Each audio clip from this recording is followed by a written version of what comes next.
Randy Carr, welcome to Listening with Leaders. You are the CEO of World Emblem, found at worldemblem.com, and you're in the business of being the largest emblem manufacturer in the world. 1,500 employees, million square feet of manufacturing space, big business. Crazy. Yeah, it's Yeah, it all started back in '83 when you joined your dad in the business. well, yeah. I mean, 80. It was more. It was 88, I think. But I'm what am I? 51. Yeah, 80, 88 started. It's like 87, 88. I joined him out of high school, and then the business went under, and we restarted it in Hialeah, Florida, in 1990, and then incorporated World Emblem in '93, and sort of here we are. But it's been a lot of ups and downs, right? More than I care to share, but yeah, I draw a kind of line on paper when I talk to my son about it. I'm like, I start like in this spot, and I end in this spot, and it goes sort of like a heartbeat, and the emotions go high, high, high in a day and low, low, low in a day, and just try to end higher than when I walk through the door. But yeah, it's been a ton of ups and downs and millions of mistakes and that kind of stuff. How is it, do you think that you've been able to grow this business from a family-owned operation to the enterprise that it is today? Somebody asked me that on Monday. I was at dinner with one of my like a technical vendor, and I think the answer, first of all, it's a lot of it's cliche. Like we found the right industry, we found the right customers, and then a lot of it's just like persevering through a lot of sort of um, um, headwinds, and also like meticulously wanting to scale and understanding that the desire to scale the business, and always kind of looking for how we properly scale, I think, is one of the other answers. And obviously having the right people, the right customers, and that kind of stuff is instrumental. Right. Yeah, and since you've been with basically family business for all these Yeah. years, you've had to grow into the role of CEO. What's that been like? So like for a while there, and I would say it's probably not even been 5 or 6 years, but before that, you'd read in a book, what is a CEO? I didn't finish college. I went to a year of college. So, I didn't really know what a CEO is supposed to do. I would ask a coach here and a coach there, like, what is a CEO supposed to do? And they're like, you're supposed to make the vision and do the values and that kind of stuff. And, at the time I'd look online and find some values and I put them on a board. I'm like, these are our values. Like, none of that really stuck. None of it was grounded in reality. It wasn't really who we were. It was just kind of fodder on a page to kind of fill a box. So I think, I really figured it out about 7 or 8 years ago, but a lot of it came through just surrounding myself, getting into YPO was a huge thing. Getting myself around other people that have either been where I was at the time or am now currently, or was at the very beginning. Like, if I were to look back on it, I probably would have said like YPO would have been, I would have joined that the first chance I got. And instead it just took me, an extra 10 years to kind of throw myself into it after making a ton of stupid mistakes that almost ran us out of business. But like the short answer to your question is I at this point, I know what a CEO does, because I really do have myself surrounded with the right group of professionals that are kind of walking me down that path. Mhm. But 10 years ago, I had no idea. It was, you just work from whatever was coming over your desk, and you hope you're working on the right stuff. And that's kind of scary because you go home at night and you're like, like there's nothing that's guaranteeing that the business is here the next day. The more employees we got, the bigger the company got, the scarier it got, and it never really seemed to clear itself up. So it So sounds like it was brush fire after brush fire. for I would say probably a decade and a half. That's pretty chaotic. How did you get it all under control? Um, I think it started. We hired a firm called Rhythm Systems, which was like based on the Rockefeller Habits by Vern Harnish, and that was like the one. I mean, there was I read quite a bit, but there's a couple of books that like were just like grounding in stages. Forgetting about like the 7 Habits of Highly Effective People and like the Think and Go Rich and that kind of stuff.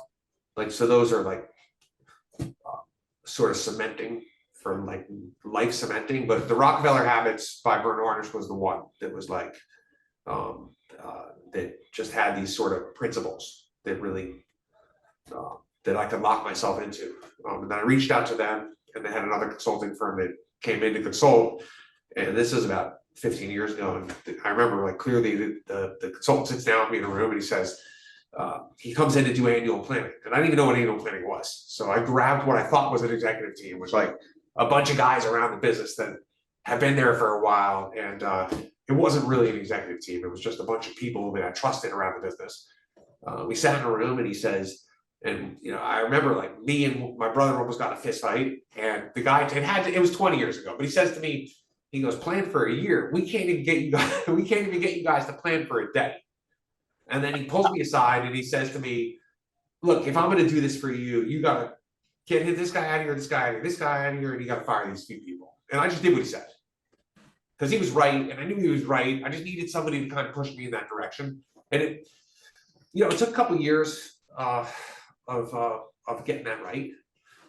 You know, and then we hit our next calamity, which was, you know, I'm very comfortable with tech, but we hit sort of this sort of tech ceiling, and we had to go from a small business to like a big business. And to make that technical leap, you have to go from a small to a really big business and grow kind of into that.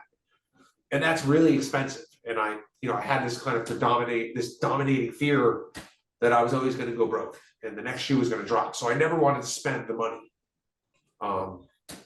You know, I always thought we could do it ourselves. I could figure it out, right? But at the level we were kind of building the business, it was just not feasible. And we were having tech problem after tech problem, and I was just in this cycle of purgatory, couldn't get that right. And I finally made a hire, and the guy comes in, and within 2 days, it was like and then it was stages. You know, the next one was to one of my YPO forum mates says, you got to try this lean stuff. It's the greatest thing ever. It's like cheating. And he's got $1 billion business, and I just listened to what he said.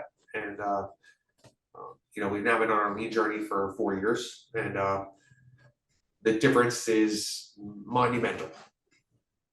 So yeah, at this point, it's just the stages of sort of getting the right things in the right spot, and you know, the systematic way of running the business, and that's a lot of what's happening now. So what is it, you've been doing this for a long time now, what is it that gets you out of bed in the morning and gets you excited to go to work? All right, so it was fear for about 15 years. so yeah, it was fear. It was fear that it really was fear for about 15 years. You know, now I really like it. I like a lot of what I do. You know, it's really organized. The business is well run. So I sort of like the next challenge that we're going to have ahead of us. Again, like it's very organized. So I sort of know what's going to happen every day. So, you know, I just enjoy the building of the business in a systematic way. So, and, you know, I have my son, my older one who's graduating school. He's 21. I'm looking forward to getting into the business. That's exciting for me. And I do really like to see, again, the success of the business and sort of the tools that we're putting in the business to excel the business forward. I like the competition.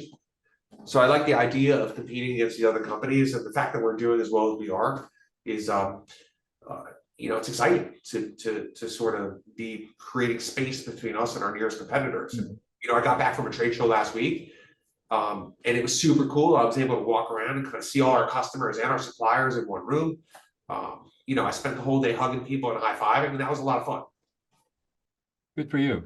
So what did, you know, as you look back on your career, pretty much a self-made CEO, very successful today with, as you say, a lot of missteps and ups and downs along the way.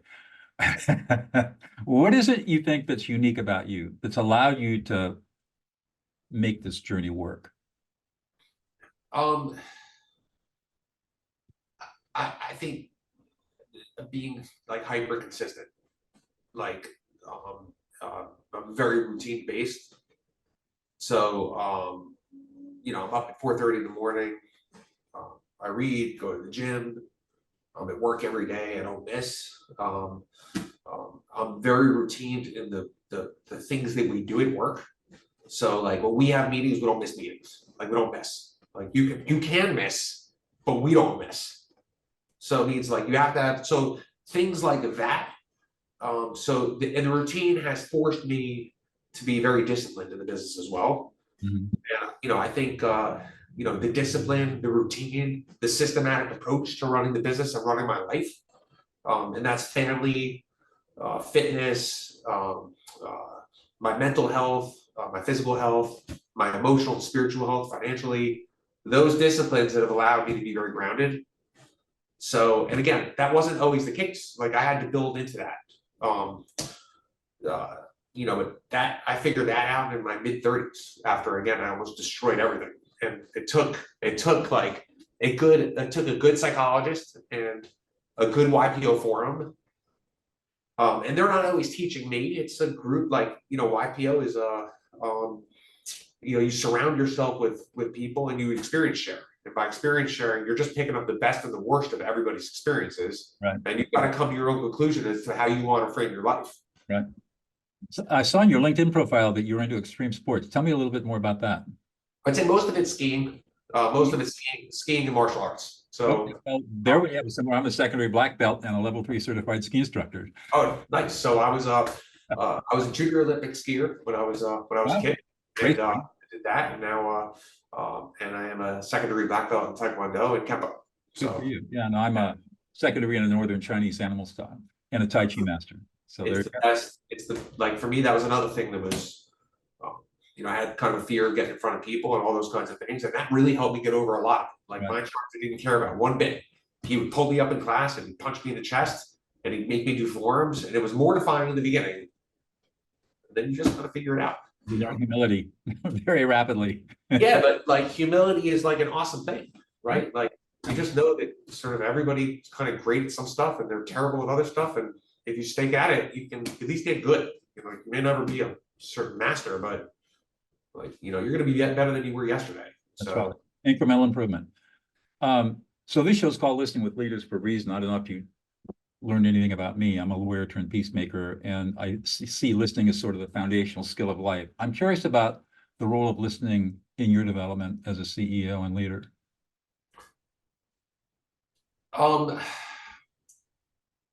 I can only go back to seek to understand and then be understood, kind of Stephen Covey-ish sort of stuff, and meditating in the morning. But beyond that, it's a tough one. It's a tough one. Hard to listen. To be a good listener and remind yourself to actually listen to what other people are saying and not be thinking about a response before. And I don't want to say I'm the best at it because I'm probably not. Okay. I have to consciously tell myself to bite my tongue. Discipline. Yeah, and I'm not the best at it. The older I get, the more patient I get. And, so I think now I'm 51, so I'm a little better at it than I was. But I think I could always excel at that skill considerably more. What I found is that it's a skill that has to be taught and learned. It's not something that being a good listener is not something that's innate. We have capacity to be great listeners, but until somebody shows us how to do it, we can't do it. And most people have no clue how to listen. I didn't know how to listen for a long. I was a trial lawyer for 22 years, and then I left the practice of law to become a peacemaker and mediator. And it was only 5 years after that I discovered how to be a good listener. And what's the secret? What's the secret? Learn how to listen to emotions rather than to words. That's the secret. And we can talk more about that later if you want. Okay. So where does the business go from here? You're 51 years old. You've got a business that's got in what I think I read 5 different countries. Yep. And manufacturing facilities everywhere. You're still growing. Where do you see the business going? And the patch business. I mean, all you do is do embroidered patches. It's crazy. Yeah. Well, it's not just embroidered patches, but it's really just branding. So so we have a couple things on our technical forefront that are disruptive to our existing industry and the new industry. So that's the first thing. So in the business, we have one department, and their entire job is to sort of develop one product a year to get $20 million in revenue in 10 years. So every year they kind of come up with something. Not everything works, right? So we kind of have that going on. We're now looking at some strategic acquisitions, so we have that kind of in the middle. And then the generational piece about bringing my son in. Succession planning. Looking for a third gen. Yeah. We have our 3-year plan, and kind of the things that I just pointed out to you are sort of the 3 pieces to it. Right. Wow. Good for you. Yeah, the succession planning can be very tricky. I've done a lot of family business conflicts where succession planning was not done, and by the time you get down to the 3rd generation, it gets very problematic, unless you're really thinking about it. So that's something to put some real thought into. Yeah. Well, you've got an amazing story, Andy. It's impressive, and what's really impressive to me, having interviewed over 150 CEOs on this show, is that you're one of the few people who comes in with this authenticity that I made a lot of mistakes, and I finally got it figured out. There are very few people who are in a place where they can actually admit to that. So I want to be careful to qualify. I don't have anything figured out.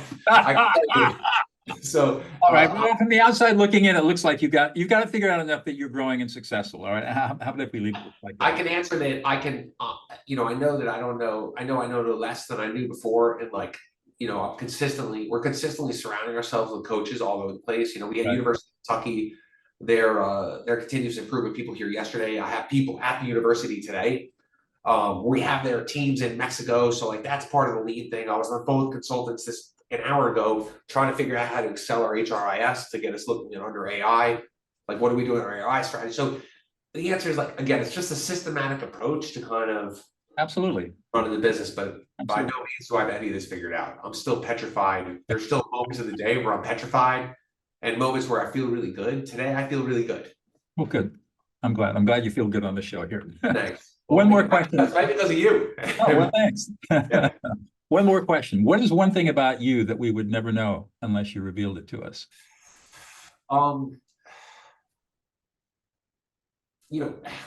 Maybe that I'm an introvert, at I'm heart. not surprised. Yeah, maybe that I'm just an introvert. When I'm done working, I want to go home and just watch TV, go sleep, watch football. But I was telling you, I was at a trade show last week, and from 6 in the morning till 10 at night for 4 straight days, I was hugging and high-fiving people, and I loved it. But at the end of the day, I just kind of want to be with my wife and my kids and my dogs. Yeah, we share that same trait. I'm an introvert too. You never know it. Yeah. I'm a former trial lawyer and doing what I do today. But yeah, absolutely, I'd rather come home and be with family than go out and party or be at a bar or shake hands. Yeah, totally agree. And I don't drink. I don't do any of that. So that's sort of Well, it's been a great interview. Thanks for the conversation, Randy. Really appreciate your time today. Appreciate you having me. Thank you so much. Absolutely.